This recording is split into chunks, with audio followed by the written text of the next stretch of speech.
newspapers. We've got the Express now, and after making a career of calling people Nazis, Owen Jones is minimising the biggest atrocity against Jews since the Holocaust. They're always the thing they accuse you of, aren't they, Scott? Why am I getting the Owen Jones story? Why do I get that? Because the gay thing, maybe? Well, they didn't want to give it to the Jew. So I was going to go for it. I do think he's cute, but I watched his video explanation of what he actually said. But Owen Jones told to, quote, seek help or, quote, over deeply morally repugnant and wrong, end quote, Hamas claims. Apparently, Jones watched the footage that a lot of journalists were called in to watch about the October 7th brutal attacks on Israelis. And it was about a 45-minute selection of footage that was put together to show these journalists. And his comment afterwards, I think, having watched his response on video before we did the show, I think his response has been misinterpreted. Because what he actually said was, in this video, maybe he didn't say this originally, but in the video explanation, the apology, he said, look, what I was asking for, well, I think that all the footage, all of it, should have been handed over to journalists so it could be examined, so that day could be put together piece by piece, minute by minute. He said, which is totally reasonable request, which anyone would make that request. He's probably going to be a bit less anti-Semitic in the apology. He has gone on and on and on to make a point that he has not, I don't know that he's defended Palestinians, but he has seemingly taken a side in the discussion. And it seems like he took that side from minute one, like he was ready to pounce on Israel and Israelis. And now Josh is ready to pounce on him. No, I just, look, Rachel Riley, Jewish TV presenter, mathematician, she basically said it best in terms of, like, he's the kind of guy who'd watch watch a documentary about the Holocaust and go, wait a minute, did people really get gassed because I didn't see any footage of the gas, like, inside the gas chambers as they happened? Which is essentially what he said in that original video. He said he saw footage of boys running with the father being killed. But he's like what he did was like call into doubt the, you know, stuff that outside of that footage that hasn't been filmed, but is evidence. There's first-hand evidence. He wants to examine it himself as a journalist. Yeah, because there is Jews saying it. Yeah, that's the issue. There's eyewitness testimony of the most horrific kind of people, of the first responders turning up on the scene who are absolutely traumatized by it, and physical evidence as well. But for him, it's not good enough that he doesn't actually see it. He can't just take the well-documented evidence as fact, because it's coming from a Jewish source, from an Israeli source. It must thus be... Or maybe he's saying that have a second perspective, other than the perspective we've had already, to have some people standing away a bit and examining what happened would, in a way, make it more, to people who may not think that what happened, it would make it completely credible. And that argument would go away. Okay, but here's the thing. You have Hamas filmed it on the day. Yes. Right? Put that stuff out there. Put this insane stuff out there. Yeah. And so it's already in the public domain. But the idea is that somehow that's going to convince them. Like, these people are nutters. Yeah. They are insane, and they will do anything to vilify Israel and Jews, basically. Yeah, I mean, are you surprised? Because the ADL have put forward neo-Nazi groups that are saying the exact same thing as Owen Jones. Yeah. And are you surprised to see people on the left who are supposed to be so full of kindness and tolerance and all the rest of it suddenly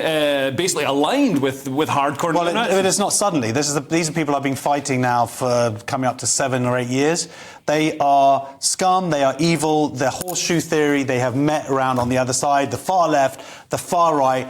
They lie, they obfuscate on any issue.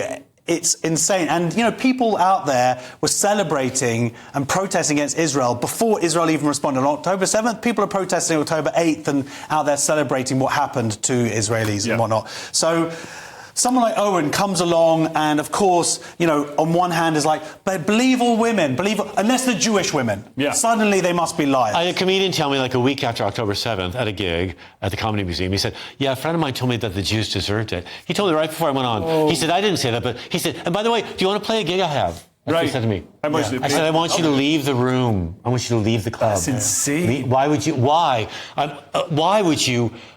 repeat that sort of garbage? Why would you Well, this is because it ties down into their hate, their anti-Semitism that is buried very deep there. Yeah, or not. Owens isn't buried so deep. We've got The Sun now, and staying with the anti-Semitism theme, the BBC is in trouble for its topical comedy show, which should be called "Have I Got Angry Jews for You?"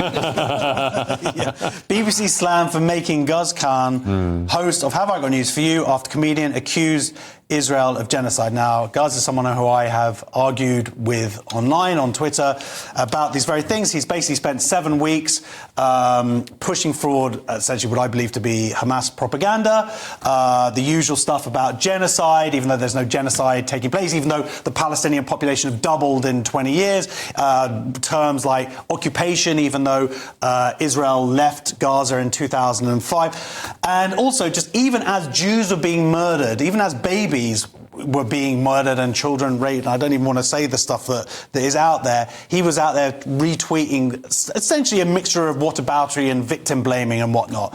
So the fact that the BBC, who are making themselves all about being impartial, are pushing someone like him to the front of one of their prime time shows, just for me, that's just another slap in the face for Jews. This is a week after the BBC said that BBC employees, or Jewish or not, are not allowed to go out and march against anti-Semitism, against racism.